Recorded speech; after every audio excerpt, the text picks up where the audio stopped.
Joining us right now, first on CNBC, is Disney CFO Hugh Johnston. And Hugh, good morning. Always great to see you, but especially on an earnings morning. So thanks for being here today.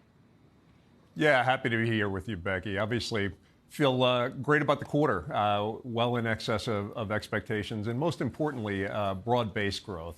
The entertainment business came in very strongly on the back of Moana 2, as well as Mufasa.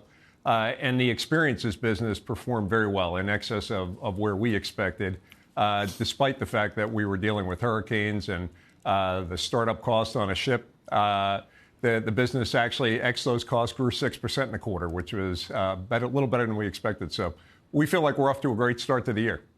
Yeah, and I will tell you right now, Disney shares are up by about 1%. They have been bouncing around a bit this morning. For anybody who hasn't seen the numbers yet, they came in at $1.76 a share.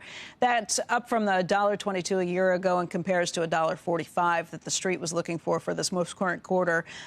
Let's start with the experiences, Hugh, because there had been some questions about whether the park was going to feel pressure from either consumer spending or from inflationary cost. You point out that experiences, which includes the parks and cruises, did have to deal with some hurricane activity, and that cut into things. But where did things come down just in terms of overall? I know you'd been looking for that division to grow by 6 to 8% for the operating income for the fiscal year. Yeah, that's exactly right. So it came in, as I said, a bit ahead of our expectations. We knew that we were going to see a build across the year, driven by some timing on some factors in the previous year. And in fact, the consumer is a bit stronger than we would have expected. Broadly with the consumer these days, I think what we're seeing is consumers are just very value focused. And if you deliver value to them, they're willing to pay the price for it. And obviously, a Disney vacation is great value. So experiences came in well in the domestic parks. Internationally, with Paris, grew quite strongly.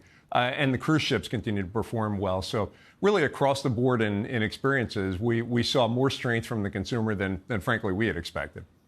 I think the other surprise was, even though you raised prices for your streaming costs when it came to Disney Plus, ESPN Plus, Hulu, you didn't see as many consumers drop the service as you had expected internally. What happened there? Yeah, same basic story. It's funny. Disney Plus just continues to be a stronger and stronger service. The bundle with Hulu is working quite well. As you know, in December, we added the ESPN tile, and that's off to a great start. And obviously, ESPN Flagship, which will be a really terrific ESPN digital product, will be coming sometime early this fall. So I think consumers are looking at it and saying, this is really a platform that we need to have in our household. It's kind of a must-have service. So despite the pricing, we think we're delivering enough value there as well, as consumers want to stick with us. Although, Hugh, the guidance is for perhaps a downtick in subs for the current quarter because of that increase in expected churn, I gather. And just more broadly on the streaming strategy, do you think that there's kind of the potential for consumer confusion? What's your vision for down the road, having the multiple services where some of them are all bundled and yet they also can operate independently? Where's that headed? Yeah, I think you're going to see us make the product more and more focused over time. I think that your observation is very much a fair one, that there oftentimes are so many options, it does lead to a bit of consumer confusion. So the direction of travel we're heading in is, how do we make this as easy and as simple as possible for consumers, particularly to bundle, because we think that's where the best value is. And that's where they can capture the broadest array of entertainment that we offer. The way to think about Disney Plus in the future, I think more than anything, is it's going to be the portal into all things Disney, and something you're really going to want to turn on 24 hours a day, 7 days a week, when you're not watching CNBC, of course. But beyond that, we certainly feel like it delivers entertainment, it delivers news, it delivers sports, and in the future may deliver many other things as well. So I think you're right. We're going to be simplifying the service to just make it easier for consumers and make them want to do the broadest possible bundle. Simplify meaning they're all going to get combined, and it's no longer a bundle. It's just you buy the. Yeah, that's it, Big A. I think you'll see less rather than more options in that regard, because that's what consumers are indicating to us they want. They want less confusion. And where will the pricing be for something like that?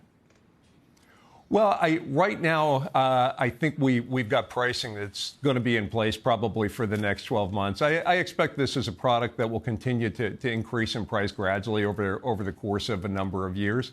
And then obviously ESPN Flagship, which is a much bigger and broader product, will bring its own separate pricing attached to it. But I think you'll see pricing steadily increase, not dramatically increase.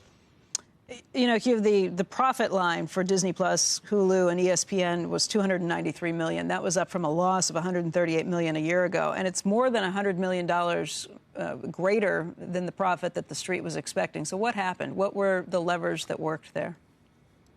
Well, it was a couple of things. And if you think about where we were just a few short years ago when we were investing in building the business, the business was losing several $1 billion a year. Now this year, our expectation is for it to make more than $1 billion.